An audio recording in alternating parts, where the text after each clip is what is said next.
Let me tell you a story. A real story. One that still echoes through the quiet rooms of a house where love used to live. This isn't just about betrayal or heartbreak. It's about silence, survival, and a woman who chose to reclaim her story, not with screaming or scandal but with time. Time and precision. Her revenge didn't come with shattered glass or raised voices. It came wrapped in innocence, wearing matching shoes and sharing identical smiles. This is part one of a four-part journey into one of the most quietly devastating yet genius acts of emotional justice I've ever witnessed. And it all began 5 years ago. Emily was 32 when she met Mark. A marketing consultant with a bright mind, a disarming smile, and the kind of charm that made every woman in the room feel like she was the only one. Mark was tall, sharp, and ambitious. Emily was more understated. A quiet intelligence, a warmth that made you feel like you could be honest around her. She had no interest in fast talkers or smooth games. But somehow Mark broke through that wall. They met at a business seminar. He was a guest speaker. She was there reluctantly, dragged along by her boss. Their conversation after his talk started with marketing jargon but slowly slid into shared laughter, eye contact that lasted too long, and an unspoken mutual curiosity. Within 3 months they were inseparable. 6 months later they were engaged. And by the end of that year they were married. The wedding was everything Emily had dreamed of. Simple, elegant, meaningful. A gathering of family and friends beneath warm lights and laughter. But there was something else there that day too. A woman named Rachel. She was a friend of Mark's from his university days. Or so he said. Emily remembered her instantly. It wasn't anything Rachel did. It was what she didn't do. No eye contact. No conversation. Just quiet glances. Too quiet. And that lingering hug with Mark. Long enough to raise suspicion. But Emily brushed it off. She was a newlywed, wrapped in the bliss of fresh promises and the scent of her new home. The first year was golden. Mark would make breakfast on Sundays, bring her coffee in bed and listen, truly listen when she talked. They traveled, shared dreams of having children, and stayed up late watching documentaries and eating cereal from the box. Emily let herself believe she had found her forever.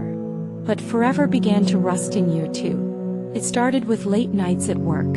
Then came the missed calls, the sudden secrecy around his phone, and then the smell, a faint trace of someone else's perfume on his collar. A brand Emily didn't wear. At first she doubted herself. Gaslit by love, she convinced herself that she was being paranoid. She told herself that Mark was just tired, stressed, busy. Until the night she found the receipt. It was buried at the bottom of his gym bag. A hotel room. 2 nights. Out of town. On a weekend he told her he was visiting his brother. But it wasn't just the receipt. It was the handwritten note she found tucked into his jacket pocket. Last night was magic. I still taste your kiss. Wait. Emily's world didn't collapse with a bang. It folded inwards. Quietly. Like a house being emptied one memory at a time. She didn't scream. She didn't confront him that night. Instead she laid awake, staring at the ceiling, tracing back every lie, every excuse, every detail she had chosen to ignore. The next morning she made him breakfast. Just like always. She smiled, kissed his cheek, and told him she loved him. Then she went to the doctor. She was 3 weeks pregnant. Now this part is where some people might expect chaos. A showdown. A confrontation. But Emily had already decided something in the still of that long night. She wouldn't give him the drama. She would give him silence. And time. And her absence. She left him 1 month later. Not with a letter. Not with a suitcase. Just an email. I know. I'm pregnant. Don't contact me. Then she disappeared. Mark searched. He searched. He called her parents, her friends, her old job. But Emily had erased herself. New number. New city. New identity. All while carrying a truth inside her that would grow not just into one baby, but 2. Twin boys. Identical. Perfect. Born on a stormy November night in a small coastal town where no one knew her past. She named them Noah and Eli. And she raised them with fierce love, firm values, and a quiet strength born from betrayal. But this wasn't just a story about starting over. This was the beginning of something deeper. Because Emily had never forgotten. She didn't nurture hatred, she nurtured clarity. She watched Mark from a distance. Watched him move on, date again, build a new image on social media. She saw him speak at conferences, share motivational posts about trust and loyalty. And she planned. Not revenge in the traditional sense. This wasn't about ruining him. It was about teaching him. About showing him the weight of actions. The depth of consequences. And so, 5 years after her quiet exit, Emily sent a letter. No return address. No explanation. Just a time, a date, and a location. Mark stood on the steps of an old theater on a chilly evening in September. He had received the letter 2 weeks prior, and the curiosity had eaten at him. The handwriting looked familiar. There was no sender. Just, "If you ever loved me, meet me here. 7 p.m. He stepped inside. Empty rows of velvet seats, dim lights, and a stage with the curtain drawn. A projector flickered to life. And then, Emily's voice. Calm, collected, controlled. "Hello, Mark. It's been a while. I bet you're wondering why you're here. Why now? Why this place? You always liked the spotlight, didn't you? Well, tonight it's yours. But not for applause. Not for praise. Tonight, I want you to meet the truth." And with that, the curtain rose. Standing center stage were 2 little boys.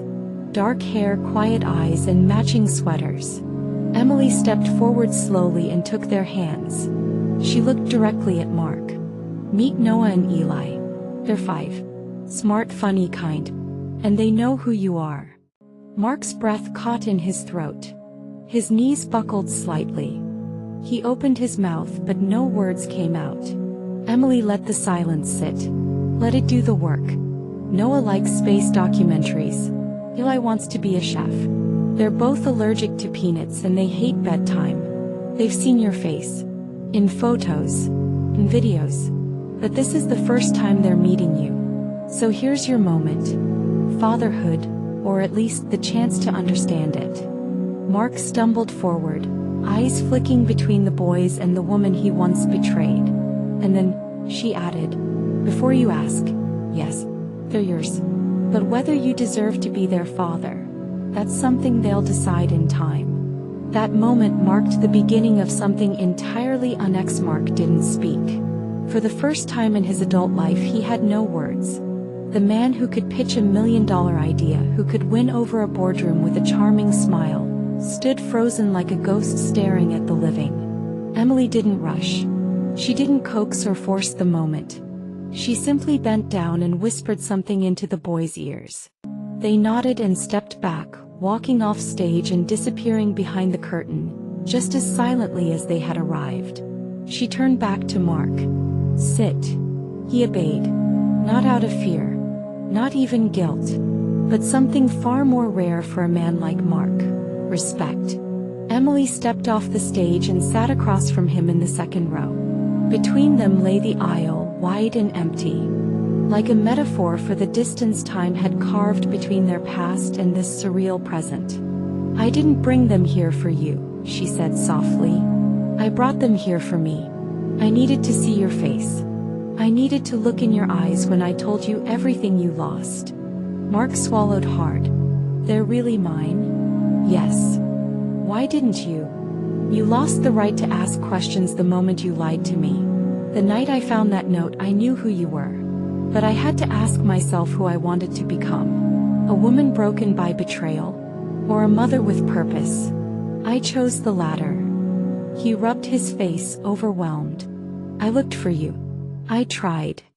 You looked just hard enough to ease your conscience. Not enough to find the truth." Silence. Emily stood up. Walked to the end of the aisle. "This isn't about punishing you, Mark. This isn't revenge. This is illumination. A mirror held up to the man you were. maybe still are. But it's not too late to become something else. That's up to you. He stood too slower, unsure. Can I see them again? Maybe. In time. If they want it. If you earn it. And just like that she walked away. No final words. No dramatic exit. Just the quiet tap of her heels on the worn theater floor. Mark stood there long after she left. The curtain had fallen. But the truth had only just taken the stage. Mark didn't sleep that night. Couldn't. His mind ran a marathon of regrets, memories, and the echo of Emily's words. If they want it. If you earn it. He sat at his kitchen table long past midnight, coffee gone cold, staring blankly at the photograph he'd once posted on Instagram. A smiling couple, arms wrapped around each other. The caption read, "Forever isn't a promise. It's a decision." It felt bitter now. A lie wrapped in a filtered square. For days he wandered around his life like a guest in someone else's house. He went to work, nodded in meetings, answered emails. But inside he was unraveling. The confident, successful man who once measured value in metrics and marketing funnels was now grappling with the weight of something immeasurable. Fatherhood, failure, and a second chance that wasn't guaranteed. And Emily, she returned to her quiet life with Noah and Eli. After the theater, she didn't speak of the encounter to anyone. Not her closest friend, not her therapist. Only the boys knew she had gone to meet a man from her past. She framed it simply, sometimes we face old stories to help write new ones. That was enough for now. But the meeting had stirred something in her too. A reminder that while she had built a world of stability and peace for her sons, the roots of their story were still tangled with Mark's. She didn't hate him. Not anymore. But she also didn't trust him. And trust wasn't something you offered like a handshake. It had to be grown, like a tree, slow, patient, and through storms. Mark, to his credit, didn't disappear again. 2 weeks after the theater, Emily received a package. No return label, but the handwriting was unmistakable. Inside was a letter, handwritten 10 pages long, and 2 small astronaut figurines. The letter wasn't an apology, though apologies were scattered through it like commas. It was more of a confession. A timeline of his failures. An acknowledgement of his selfishness. A promise that he was willing to start from nothing to become the man they deserved to know. If not as a father, then as a man who learned the cost of deception. He ended it with a single sentence. I don't ask for forgiveness, only for the opportunity to prove I'm no longer who I was. Emily didn't respond. Not immediately. Instead, she placed the astronaut figures on the boys' bedroom shelf. That night, no one noticed them. Who gave us these? Emily smiled gently. Someone who wants to know you. The questions came as expected. And Emily, as always, told them just enough. Not to shield them, but to shape them. She believed in honesty, just not the kind that leaves scars too early. Weeks passed. Mark kept showing up, not physically but in thoughtful, consistent ways. He began sending books, stories of science, adventure, and space travel. He recorded video messages, never more than 3 minutes, always respectful, always honest. No pressure. Just presence. Emily watched each one before sharing it with the boys. She studied his eyes, his tone, his growth. And slowly she began to believe that maybe, just maybe, people could change. That maybe the man who once shattered her world was now learning how to rebuild his own integrity brick by brick. And then came the real test. One morning, while packing the boys' lunches, Eli turned to her and asked, "Can we meet him?" Emily paused, knife in hand, heart in throat. She had prepared for this moment. But nothing prepares you emotionally for the moment your child asks to meet the man who once betrayed your trust, who broke your heart before he even met theirs. "Are you sure?" she asked. Both boys nodded, not with childish enthusiasm but with quiet conviction. They were ready. Emily didn't call Mark. She didn't write. Instead, she sent a postcard. It said, Saturday, 11 a.m., the coastal park near Ridgeview Pier. Come alone." When Saturday came, Mark was already there, standing by the old lighthouse, wearing a navy coat and holding a small model rocket. He turned when he saw them. Emily walking steadily with a boy on each hand, her chin high, her heart racing. The boys didn't run to him. They didn't shout. They just stood in front of him, studying his face like it was a puzzle they wanted to solve. Mark knelt down. "I'm Mark," he said. "I'm someone who's made a lot of mistakes. But I'd like to get to know you if that's okay." The boys looked at each other, then back at him. Noah spoke first. "What's the name of Saturn's largest moon?" Mark smiled. "Titan." Eli nodded, impressed. "And what's the speed of light?" Noah challenged. "About 299,792 kilometers per second." "Whoa," Eli whispered. Emily watched from a bench nearby, tears prickling behind her eyes.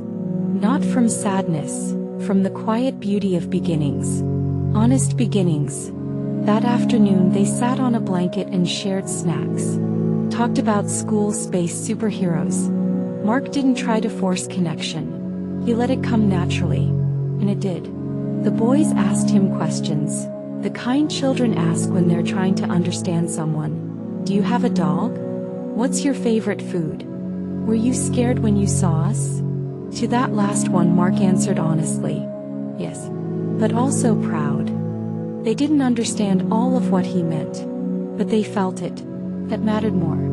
As the sun lowered over the water, Emily approached. "We'll be going now," she said gently. Mark stood, brushing crumbs off his pants. "Thank you. For this." She nodded. "One step at a time." He looked at her. Really looked at her. And realized she wasn't just the woman he had once betrayed. She was a force. A mother. A survivor. A compass of grace wrapped in strength. "Emily," he said softly, "I'll never stop proving it." She nodded once. "Just make sure it's for them. Not for me." And with that she turned. The boys waved, their fingers wiggling through the air before taking her hands once more. Mark watched them walk away, the wind dancing through their hair, their laughter carried like music down the path. He didn't follow. He didn't beg. He simply stood there, grounded, humbled, and finally beginning to understand the real meaning of love. Not ownership. Not control. But responsibility. And redemption. Mark never expected forgiveness to come easy. And truthfully, he wasn't even sure he deserved it. But what he began to understand in the weeks after that first meeting at Ridgeview Pier was that forgiveness wasn't always a gift someone hands you. Sometimes it's a responsibility you grow into. A daily practice of showing up, listening more than speaking, and never assuming you've earned the right to be trusted again. The next few months became a slow, careful rhythm of reintroduction. Every Saturday, Mark would meet Noah and Eli at the park. Sometimes Emily would stay nearby, reading a book on a bench, close enough to observe but far enough to let them explore the bond they were building. Other times, a trusted friend of hers would accompany the boys. She wasn't ready to hand over full access, not yet, and Mark didn't push. Instead, he brought small things. Not gifts, stories. He came with tales about stars and galaxies, stories he made up with the boys' names as characters. Noah the navigator who flew through constellations, and Eli the explorer who outsmarted alien kings with kindness and courage. The twins were hooked. Each week they'd ask, "What happens next?" And Mark always had an answer, because he was writing those stories every night now as part of his own healing. Emily noticed something too. He wasn't just trying to win points. He wasn't showing off or pretending. He was steady, consistent, grounded. He asked about their allergies, made sure to bring snacks that were safe. He didn't ask to see them outside their time. He didn't try to take shortcuts. And slowly, the walls Emily had built so carefully, the ones she needed for her own survival, began to soften. One day, about 6 months after the theater meeting, Eli came home from the park and said something that made Emily's heart stop. "Mom, Mark said he's sorry for hurting you. I think he means it." Emily knelt beside him, brushing a bit of sand from his shoulder. "What do you think that means, Eli?" The boy, only 5 but filled with quiet wisdom, thought for a moment. "I think it means he's trying to be better now. Not just for you, but for us too." Emily sat with that thought long after the boys were asleep. That night she opened a drawer she hadn't touched in years. Inside was the note, Rachel's note, and the old hotel receipt that had cracked her world open. She stared at it for a long time, then slowly, purposefully, ripped it into pieces and tossed it into the fireplace. Some things didn't need to be held on to anymore. The past didn't need to be forgotten, but it didn't need to be worshipped either. A few weeks later she called Mark. "I think it's time you meet them at our place next time." There was a long pause on the other end. "Emily, are you sure?" "I'm not sure about a lot of things," she said truthfully. "But I'm sure that they're starting to feel safe with you. And I trust their instincts more than mine sometimes." Mark arrived on a Saturday afternoon, holding a board game and a plate of peanut-free brownies. He stepped into the modest, warm house where his sons lived. Their drawings hung on the fridge. Tiny shoes lined the doorway. Their laughter echoed from the hallway. He looked around, humbled by the life he had once forfeited and now been graciously allowed to glimpse. That afternoon they played games, laughed, and ate together. For the first time it felt normal, like he was part of something real. When the boys went to bed, Emily walked him to the door. "You've come a long way," she said quietly. "I've got a long way still." She nodded. "Keep walking. But not for me. For them. For you." He looked her in the eyes, not as a man looking at a woman he once lost, but as a man finally understanding the gravity of the pain he'd caused and the magnitude of the grace he'd been given. "Thank you," he whispered. "Don't thank me," she said gently. "Just do better." And he did. Over the next year, Mark remained a part of the boys' lives, still on Emily's terms, still with careful boundaries but steadily building trust. He attended their science fair. He cheered at their first soccer game. He helped Noah build his first telescope and taught Eli how to crack eggs without making a mess. And Emily? She flourished. Not because Mark was back, but because she had proven something to herself. She could rise. She could rebuild. And she could choose forgiveness not because it was owed, but because she no longer needed the weight of resentment. 5 years ago she had walked away with nothing but silence and a womb full of unanswered questions. Today she stood in her kitchen making breakfast for 2 boys who called her Mama, with love in their voices and strength in their hearts. And outside, waiting patiently, was a man who once broke her, now doing the slow, sacred work of becoming whole himself. There were no grand declarations, no movie-like endings, just life, honest, raw and real. Because the truest revenge is becoming everything they never thought you could be, and then choosing peace anyway. The end.